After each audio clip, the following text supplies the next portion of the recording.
Good morning. Thank you for joining me. My name is Charlene Adkins. I'm a palliative care doctor. I teach at the University of Missouri-Columbia School of Medicine. And today we're going to talk about using buprenorphine in the palliative medicine clinic. I will share my screen here and we'll get this started. I have no financial disclosures. And share. Okay, here we go. Let's begin by talking about Mr. DA. He's a 50-year-old man who completed chemotherapy, surgery, and radiation therapy for squamous carcinoma of the oral cavity.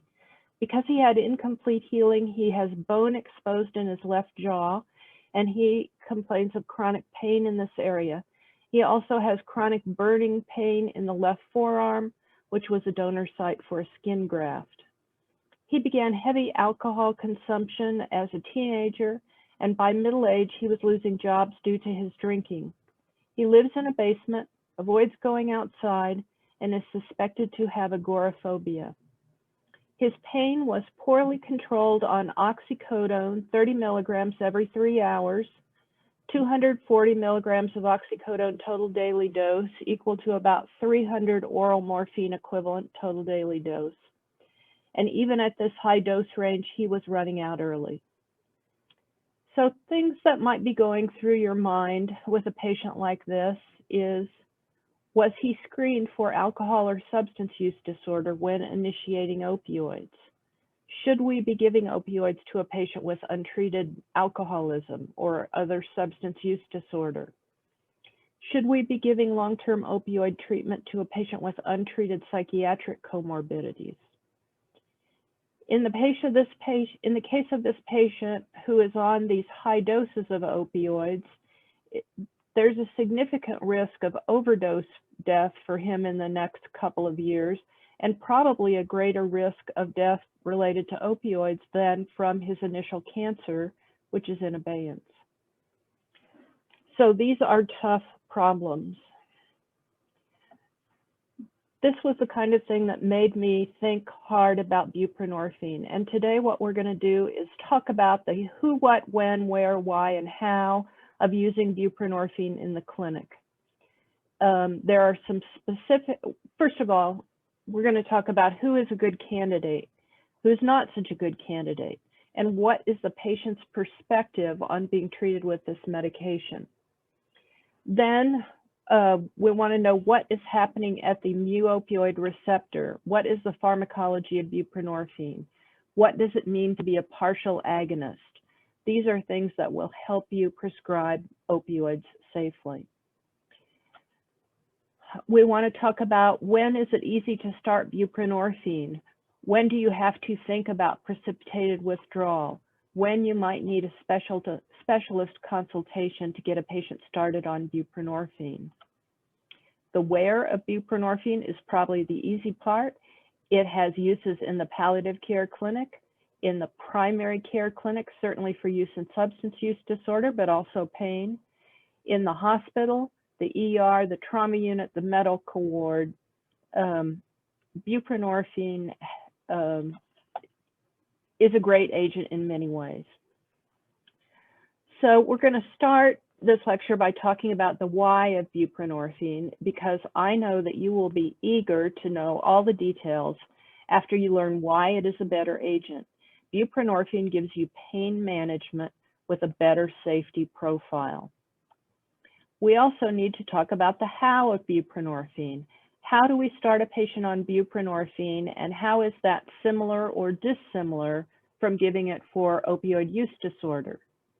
We're going to go over how to write the orders. Along the way, there will be some important topics that will really help you understand the process, so be on the lookout for these. Precipitated withdrawal is something you absolutely need to understand and be prepared to cope with and hopefully avoid.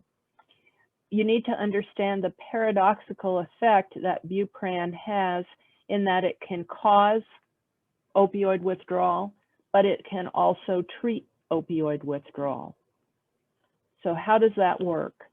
We're going to talk about some myths of buprenorphine, what the X number is all about, the myth that buprenorphine is, in air quotes, only a partial analgesic.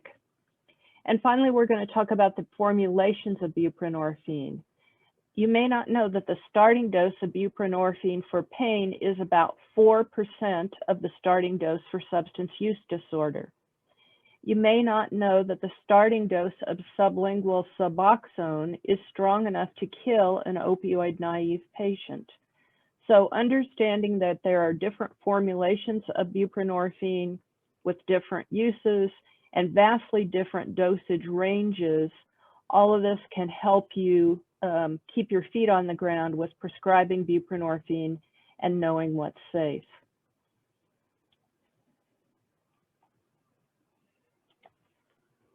So first, we're going to talk about why, and I hope that you will say what one of my colleagues said after I gave him this lecture: why aren't we using it on everyone?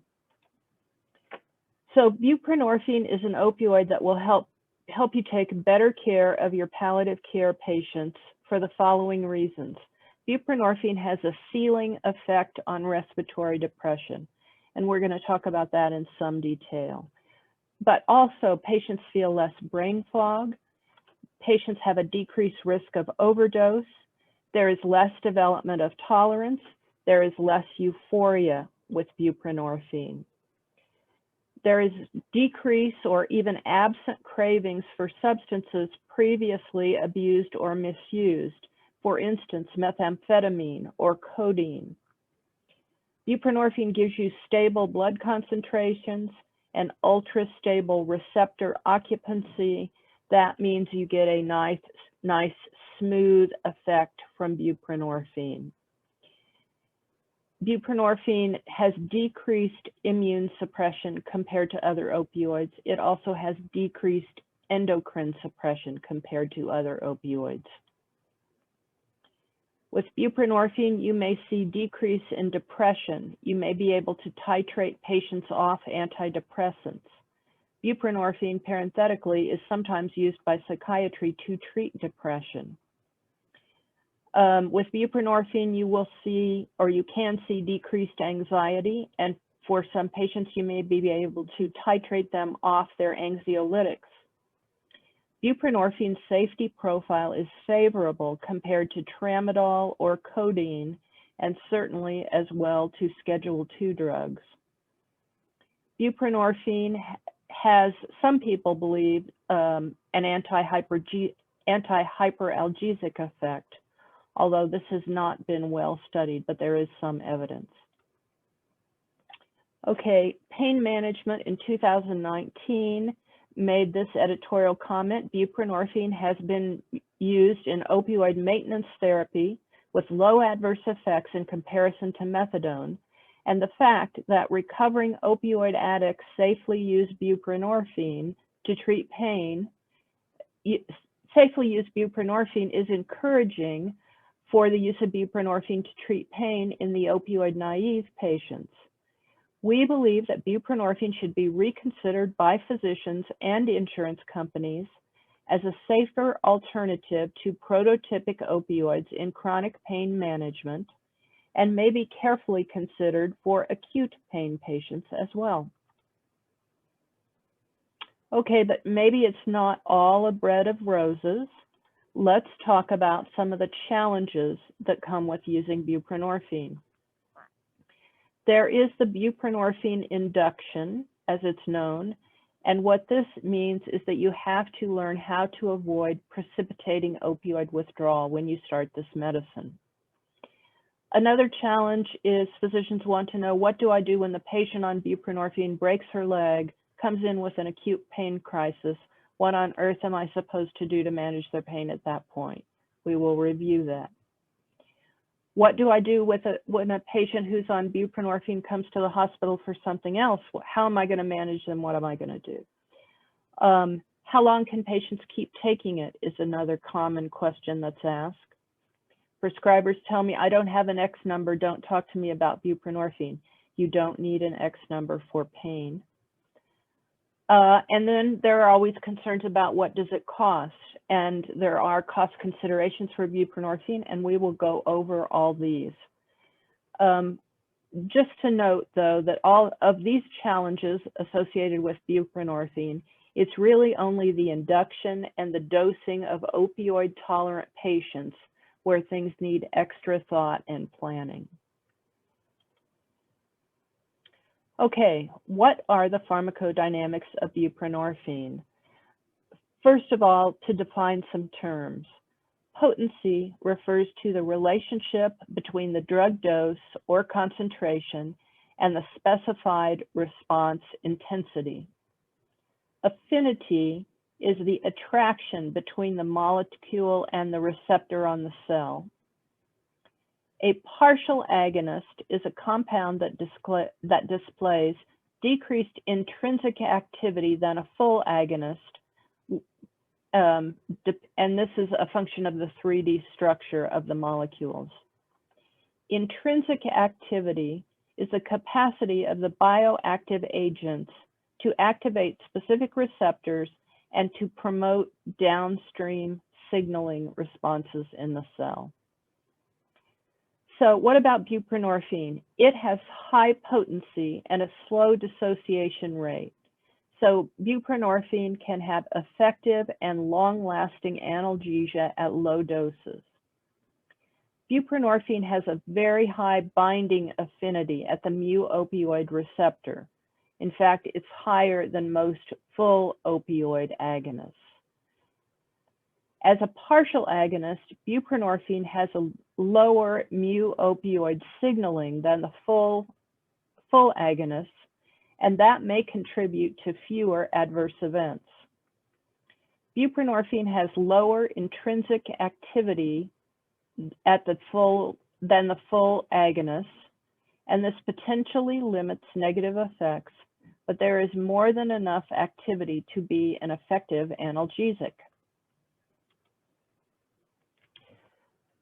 So here we see fentanyl at the mu-opioid receptor sitting beside buprenorphine at the mu-opioid receptor. Both of these agents have a pathway that leads to analgesia.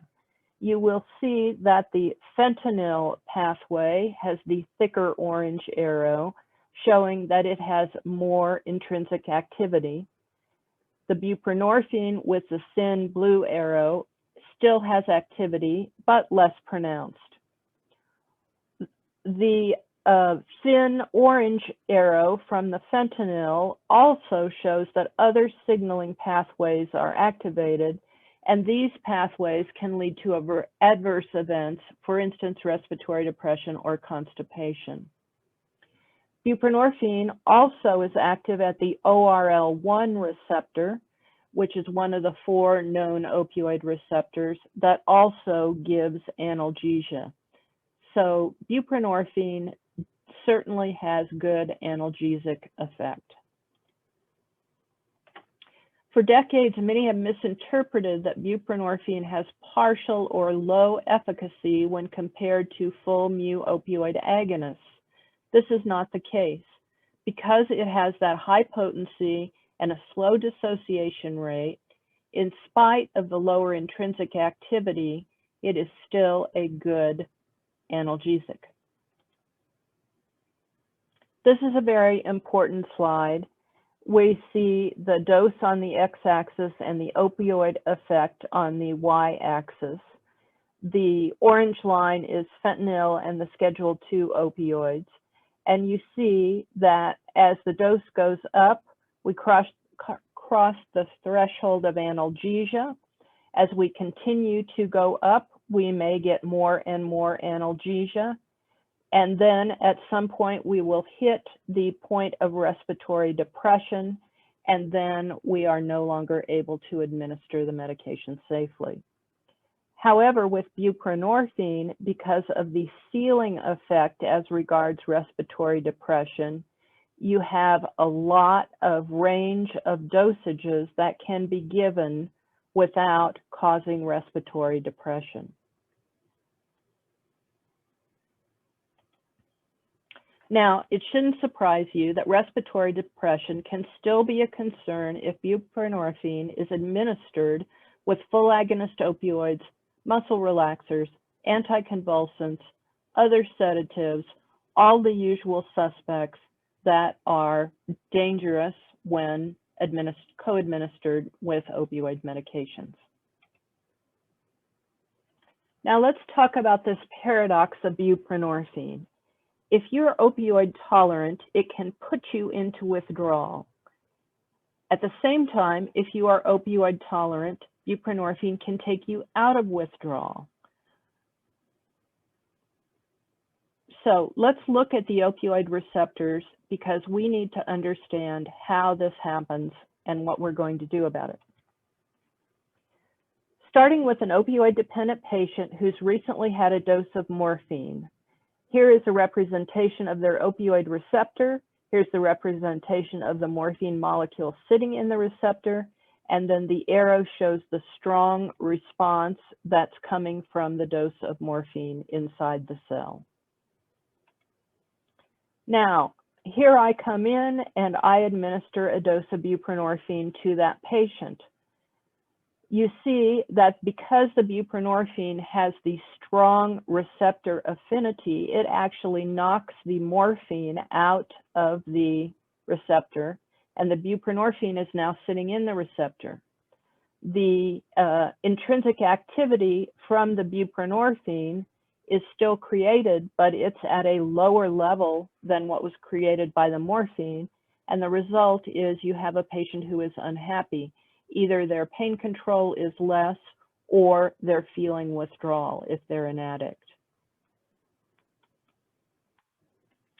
So precipitated withdrawal is a technical term from the opioid use literature. It refers to withdrawal that is caused when we're giving buprenorphine and administering it therapeutically. And this distinguishes it from common withdrawal where an addict runs out of his stash and goes into withdrawal.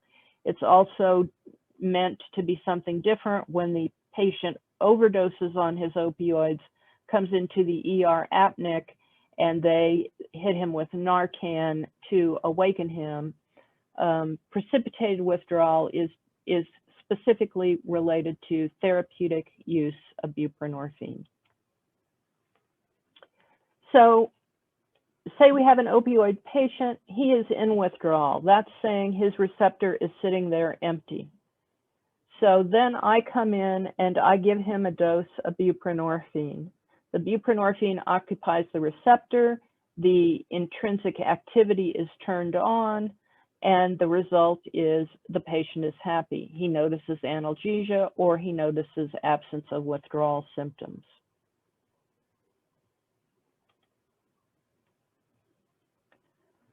Okay, based on the last two slides, I think that you can see that the when of buprenorphine is that this business with precipitated withdrawal is all about timing. So when is it easy to start buprenorphine? Well, it's certainly easy if you have an opioid naive patient. It's easy enough to start buprenorphine if you have an opioid tolerant patient who is in withdrawal. If you have an opioid tolerant patient who is currently ingesting opioids, then you have a trickier situation. That might be a time when you would want specialist consultation. So thinking back, we've talked about three characteristics of buprenorphine molecule and the receptor that can relate to precipitated withdrawal. These are, first, that buprenorphine is a partial agonist. Another way of saying that is that it has lower signaling or lower intrinsic activity. And in the old-fashioned lingo that I learned in medical school, it was called an agonist-antagonist. But it's better to say partial agonist or lower signaling to best characterize what's happening at the receptor. Buprenorphine also has a high affinity for receptors. So buprenorphine is not going to be displaced by full agonist. And when you put buprenorphine in the mix, it does displace the full agonists that are already on the receptors. And then buprenorphine has a slow dissociation rate. So whatever it's doing, it's going to do for some time.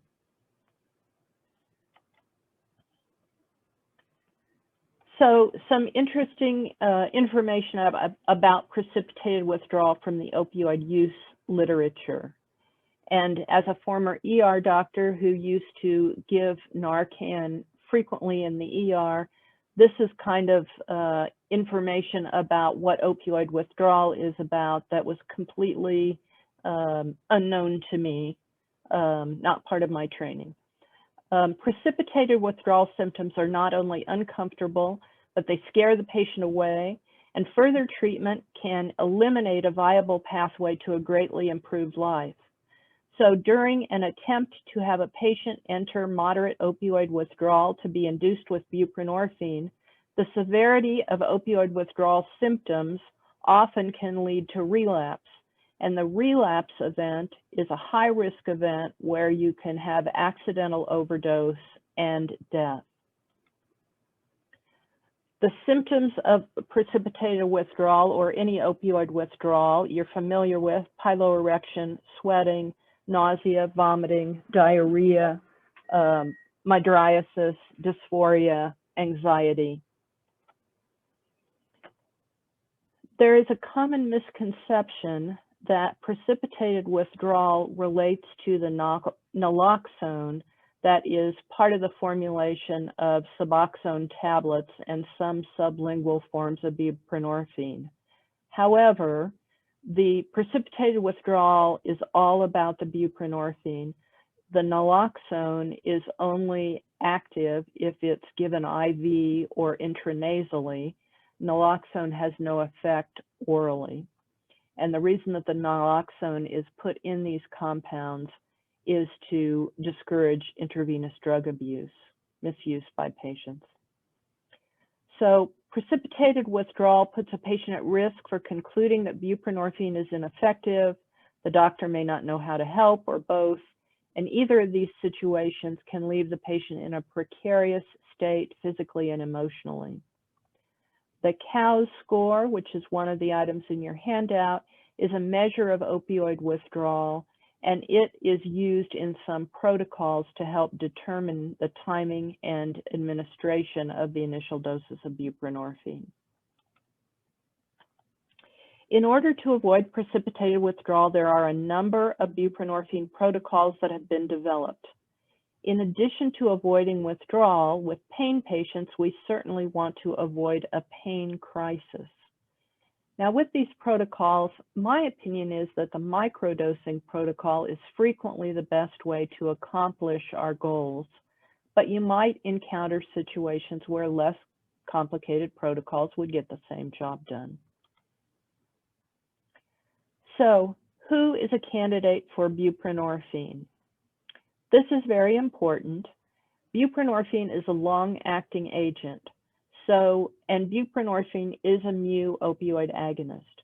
So the patient should have pain and need management of pain severe enough to require daily, around-the-clock, long-term opioid treatment for which alternative treatment options are inadequate.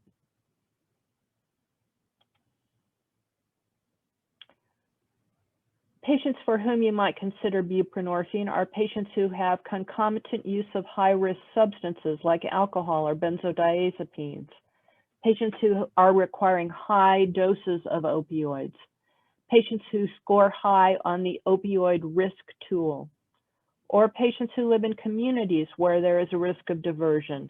Maybe they have family members who divert drugs. Maybe there are criminals who steal the trash of patients who are on hospice looking for drugs. Clinicians should consider conversion for all patients on high-dose opioids, particularly patients with severe pain unrelieved by current opioid regimen, or patients for whom the clinician does not feel comfortable prescribing high-dose opioids. Patients who have reasons to taper or taper off full agonist opioids may be good candidates to be treated with buprenorphine. People who have side effects that they say are intolerable, patients with aberrant behavior, decreased quality of life, decreased functional status, decreased physical activity, patients who are appreciating decreasing analgesia, patients for whom it's really important that you have a ceiling effect for respiratory depression, patients who have opioid-induced hyperalgesia. Patients who have an increased risk of opioid-related adverse events can be safely treated with buprenorphine. For instance, those with a high body mass index or obstructive sleep apnea, patients with comorbid psychiatric diagnosis, patients with pulmonary disease, a patient who is unable to take medication by the oral route. Frail elderly patients can be treated with buprenorphine. They have no decrease in clearance in the elderly, and there is no increase in falls in the elderly. Opioid naive patients can be treated with buprenorphine. So who is not a good candidate for buprenorphine? We probably should have said this first because it's the easy part. There's one thing to think about, and that is the QT interval. Buprenorphine is safe in kidney disease. It's safe in liver disease. Even with patients who have advanced liver disease, they can be treated safely with buprenorphine. Some patients with advanced liver disease should have a preparation without naloxone. Buprenorphine is used in pregnancy. Typically, the mono product, the pure buprenorphine, is used to treat pregnant women. However, pregnancy is not a contraindication to the combined product with naloxone. There are no other absolute contraindications to buprenorphine use. Thinking about the QT interval, there are many common agents that prolong the QT interval. Here you see that Butrans at 40 micrograms per hour prolongs the QT interval about 9 seconds, as compared to buccal buprenorphine, 3 milligrams with naloxone, prolongs the QT interval around 6 seconds. So for your buprenorphine patients, you may want to check the EKG. You certainly want to review their medications for other QT prolonging agents, and consider if there's someone who's at particularly high risk for QT prolongation. Now, no matter who your patient is, I will predict that two things are going to happen when you bring up buprenorphine. The first thing is you're going to say the word, and the patient is going to look at you blankly and say, "What?" Because most people have not heard of buprenorphine. Now, if you call the medicine Suboxone, they will do a second thing. They will say, "You want me to take something for drug addicts."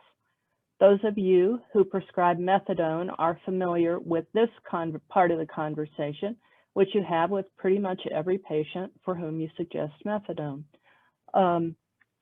So because buprenorphine is used for treatment of drug abuse, and even though we're talking about pain, you should know the basics of Suboxone for drug abuse, because absolutely you should advocate for its broad use as an effective strategy for managing the opioid epidemic, and because you will need to calm the patient down during this part of the conversation. So let's go and talk a minute about substance use disorder. Buprenorphine is both a pain medication and a medicine to treat opioid use disorder. Like methadone, it's a long-acting opioid agonist, and it can be used to treat either condition. Buprenorphine does have street value, but it's low. It lacks the euphoric side effects of full agonist opioids. Users will purchase buprenorphine on the street because they want to decrease their withdrawal symptoms when they can't get their preferred agent, or they can't afford it, or they want to get work done and they want to be clear-minded. So buprenorphine is really not a gateway drug. Buprenorphine is a strong enough agonist that individuals who are addicted to opioids perceive a subjective effect, which they often describe as, "I feel normal." So there are many pros of Suboxone for opioid use disorder treatment. This is an agent that was approved in 2002 as an effective treatment for opioid addiction. It can be used during detox to avoid cold turkey symptom withdrawals. It has a low risk of being abused because it does not give the patients the good relaxation feeling they're looking for. It helps detoxify the body from other drugs and substances. It does not cause long-term damage to organs. And buprenorphine is now the first-line agent for opioid use disorder. It has the potential to be a transformative tool in healthcare practitioners' fight to reduce deaths from opioid overdose. It's a simple medicine that dissolves under the tongue. It satiates the opioid receptors that cause cravings, and it's shown to substantially reduce drug abuse. It's easy to take, there are few adverse side effects, and there's minimal potential for abuse. The Cochrane reviews state that based on current evidence, buprenorphine is effective in retaining patients in treating at all treatment doses. However, only at doses of at least 16 milligrams prevent illicit drug use during therapy. The harms from treatment are currently unclear because of poor reporting of adverse events. So while we're talking about opioid use disorder, here is one important difference. The substance use disorder does very well with taking buprenorphine on a once-a-day dosing protocol, but a pain patient may need TID dosing or even QID dosing. Another difference between substance use disorder and pain is related to writing the prescription. If you're treating substance use disorder patient, you need an X number. If you are treating a pain patient, you do not need an X number. Just to save yourself the heartache, always remember to write for pain or even something like for cancer pain, not addiction on each prescription. It saves the pharmacist from calling you and you having to explain later. For our pain patients, in addition to avoiding withdrawal, we need to avoid a pain crisis when we switch from one patient to the other. So we have to pay meticulous attention to the induction, meaning the introduction of buprenorphine to the patient. There are 4 formulations of buprenorphine, and you need to really understand their different dosage ranges so so the dose is right and tailored for the patient. We talked about how drug abuse patients need much higher doses of buprenorphine than pain patients. We talked about how the starting dose for the Suboxone with the opioid abuse patient can be enough to kill an opioid naive patient. And we're going to review 4 different formulations of buprenorphine and their intended usages. And this is a way you can actually double check that you are in the appropriate dosage range. So we'll kind of talk about how the medicine was developed over time. This can also help you organize your thoughts and think about which agent is which. In 1966, the chemical was discovered. By 1978, they had figured out that it could be administered IV. By 1981, the FDA approved injectable buprenorphine for acute pain. Then, in the interval, I'm sure they found out that giving buprenorphine by mouth did not work because of the first pass effect in the liver. And then they figured out that buprenorphine would work if given sublingually. So the next formulation that came out was the sublingual tablet. known as Suboxone or Subutex. It was buprenorphine with naloxone in one pill, and that came out in 2002. The newer agent that came after that was called the Butrans patch, and that is buprenorphine in a transdermal system, similar to a lidocaine patch. The latest and greatest formulation of buprenorphine, well, they're coming out with new ones all the time, but the last one we're going to discuss here is Belbuca. Belbuca is an interesting hybrid. It is buccal, so it's placed in the mouth, but it is a film, so it is topical. It is not swallowed. And both Belbuca and Butrans are for patients with pain severe enough to require daily, around-the-clock, long-term opioid treatment for which alternative options are inadequate. These are the pain formulations, and the 2002 sublingual is the opioid use disorder formulation. So each new generation, each new formulation has different properties. In the newer formulations, you have a broader range of uses. And the buccal film is the newest, it's the most expensive, and it has the most bells and whistles. It's got the broadest range of doses that's available, and that makes it quite useful. So this is comparing dosing for, on the right side, the substance use patient with starting with a moderate dose and going to a very high dose. On the left side is the Butrans patch. It has a narrow range of doses that are available. And in the middle is the Belbuca, which has a lower low dose than any other formulation and a higher high dose than the Butrans.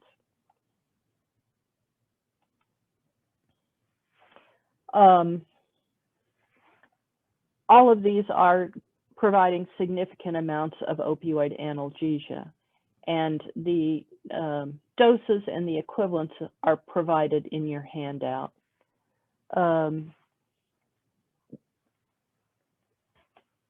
One thing to notice is that for Butrans, the lowest dose is a dose that is acceptable for an opioid naive patient.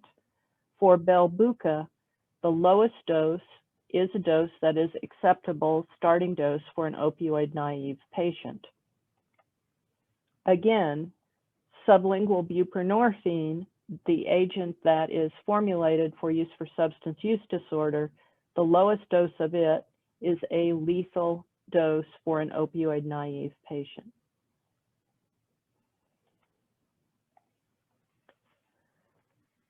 Formulations of buprenorphine. So let's talk about Suboxone. These are buprenorphine pills. They contain naloxone at 1/4 of the milligram content of the buprenorphine. Previously, I said that it was referred to as Suboxone, although the brand is no longer available. Now we have a new Suboxone, and it is a sublingual film. So Suboxone is back. The naloxone, again, exerts no effects when swallowed. The purpose of adding naloxone is to discourage IV drug use. It is true that formulations of buprenorphine are cheaper without naloxone. It's certainly better to have the naloxone if there's any chance of misuse or diversion. You can customize this to your patient. Use of sublingual buprenorphine for pain is not uncommon, but this is an off-label use, and you need to advise your patient of that. Let's look at the cost. So this is August 2020, and I searched GoodRx. sublingual buprenorphine for a month's supply of a person taking a normal dose is $44 per month. For a buprenorphine 10 microgram patch, so it's the second lowest dose, 4-week supply, $118 per month. One of my patients shopped around and got a good deal for a 5 microgram starting dose, 4-week supply, buprenorphine patch, $48 at Walgreens on Broadway. Belbuca at 150 micrograms, so the second from starting dose, quantity 60, $350. Buprenorphine is a Schedule III agent. That means your nurse can call it in and you are allowed to give refills, although this is not recommended until the patient is in a very stable dosing situation. Okay, let's talk about induction. We're going to review protocols that I found in the literature, and this is both from the literature on pain and opioid use disorder. There is more information out there on opioid use disorder than on pain. And if you have a patient who is a pain patient who is on opioids, you need to consider whether that patient is habituated to a low dose, in which case protocols that are geared to the opioid use disorder patient may be too high of a dose. Okay, and the protocols that we're going to review are the full stop and go, my new favorite, the microdosing protocol, the fentanyl patch protocol, the Butrans patch protocol, and we're going to review the slow induction for a patient who's on methadone. Okay, full stop and go. This is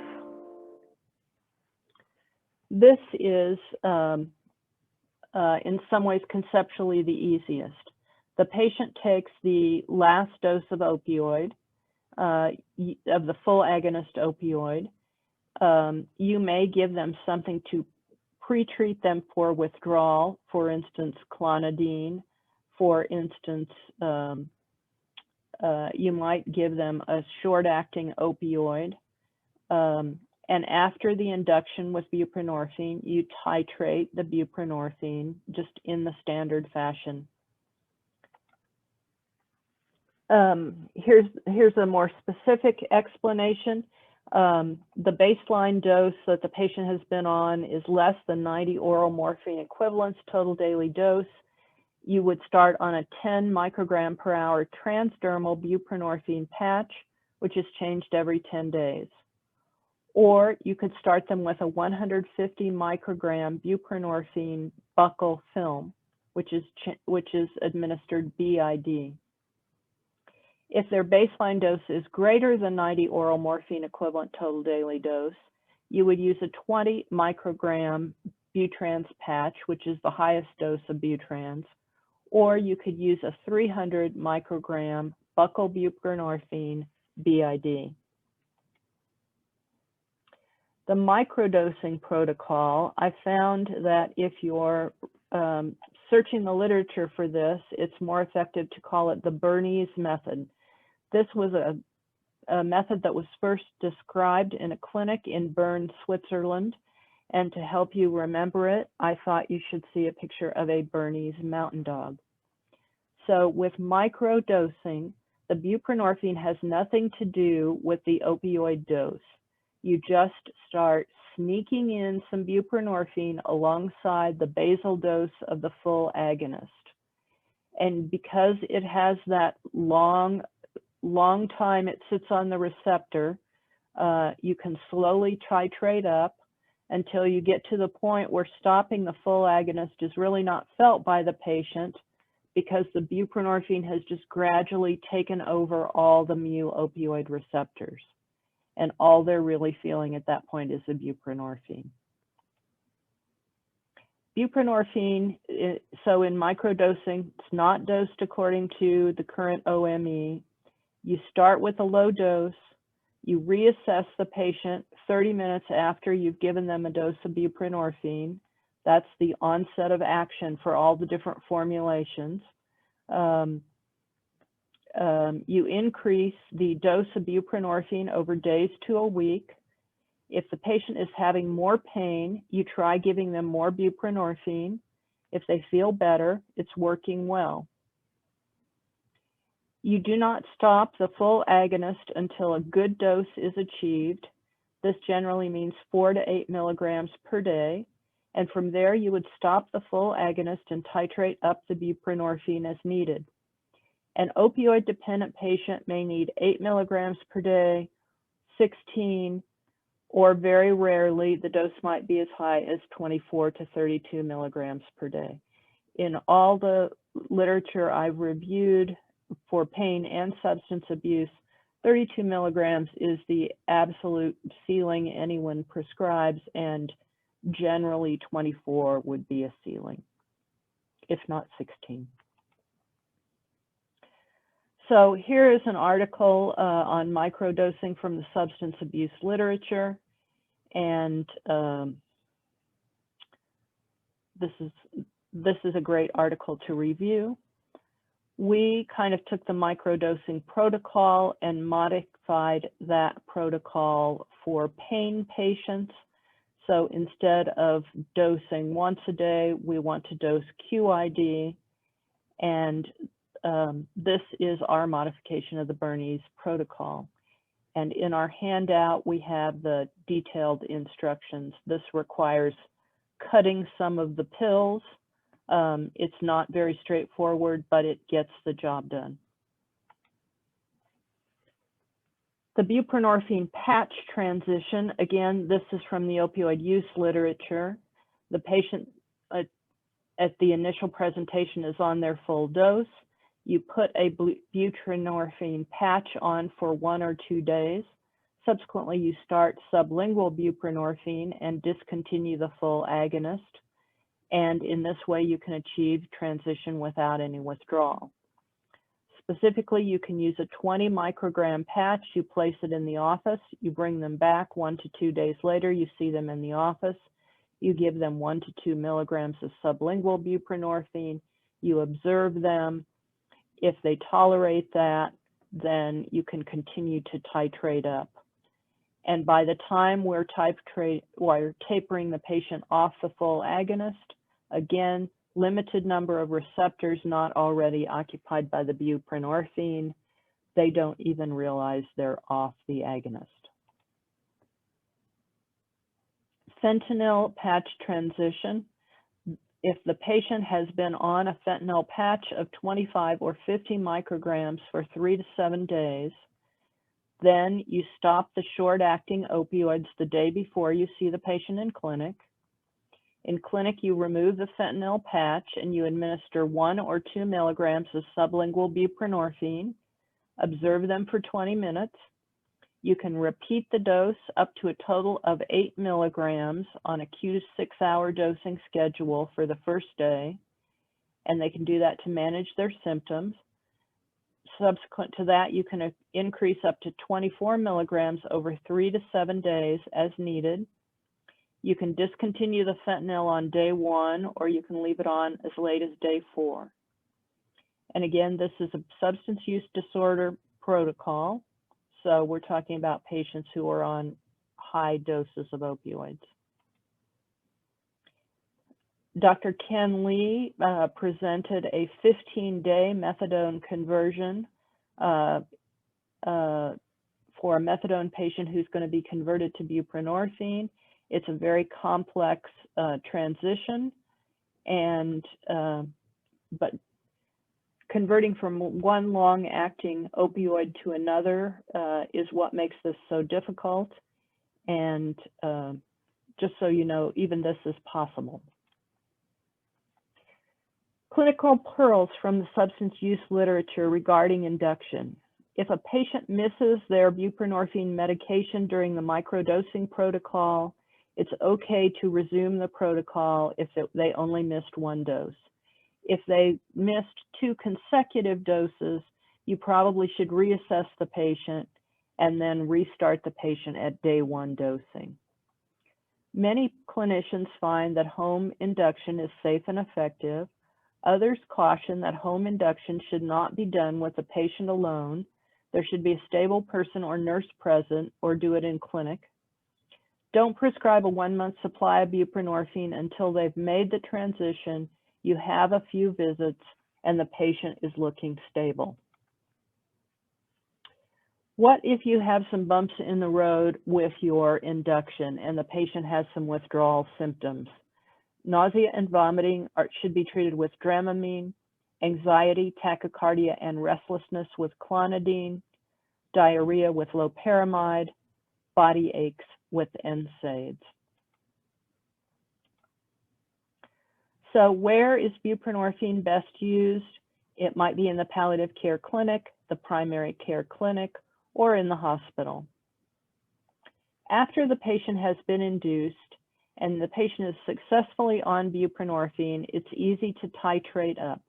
You simply go one step at a time on the available dosages, and you go at the prescribed time intervals. Again, all these are long-acting formulations, so you do not titrate faster than recommended. The Butrans patch is titrated as often as every 7 days. It's dosed at every 7 days. You just walk the patch up one step whenever you need to. When you max out the Butrans patch, you can switch to Belbuca or Suboxone. Belbuca is dosed every 12 hours. Well, initially, the first dose of Belbuca is 75 micrograms Q-day. Then you go to 75 micrograms BID, and everything else after that is dosed BID. So, and Belbuca can be titrated as often as every 4 days. If you max out the Belbuca, the patient still is having pain. At this point, you can switch to Suboxone, which may be titrated daily. Things to tell your patient about the Butrans patch. You need to rotate the application sites, apply it to the upper arm, back, chest. Don't repeat the application site for 4 weeks. Don't heat the patch. Troubleshooting after the buprenorphine induction. If the patient has an untreated stimulant use disorder, you might consider adding mirtazapine as an off-label treatment for this. If there is an underlying depression, treat it. If the patient has been on antidepressants, you can see whether it would make sense to try to taper them off. If the patient has a sleep disorder, treat it.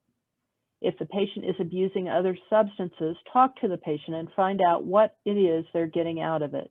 See if there's something treatable. Try to chip away at little problems. So what happens when the buprenorphine patient has a pain crisis? If the patient is admitted to the hospital for a non-substance use disorder, pain, or medical condition, they should be continued on buprenorphine in the hospital. In almost all instances, it is correct. The correct answer is continue the buprenorphine in the hospital. If they need additional analgesia, there are a number of steps that can be taken. If the patient is on a Q-day dosing, you can take the same dose and divide it into TID or QID doses and administer it that way. If that's not enough, you can titrate the dose of buprenorphine up. Or as an alternative, you can add fentanyl or a similar agent to bring the pain under control.